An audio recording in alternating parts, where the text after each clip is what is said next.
প্রচুর পরিশ্রম হচ্ছে আমরা একটু নৌকা চলার জন্য, এই নামবাটি ঘোরার জন্য। দেখুন কি অবস্থা হচ্ছে, দেখুন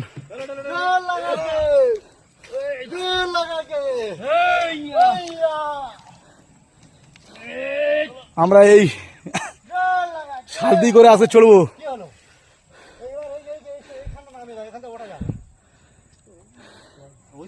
আমরা আজকে ঘুরে শুনবো আজকে। চলো চলো চলো চলো চলো, শুরু করো শুরু করো। বালতি নেবে নাকি? না বালতি নিচ্ছে, ওইগুলো ছিল ওইগুলো। হ্যাঁ ওইগুলো নিতে হবে তো, ও নিচে পড়া আছে। চলো চলো পানি নামায় রে। और थोड़ा सा চলো। কই কেউ ধাক্কা দেবে, মৌলি সাগর শক্তি আছে র। আরে তোমাদের কীর্তিগুলো দেখাবো তো আমি বাড়ি গিয়ে, কি করছো না করছো। ও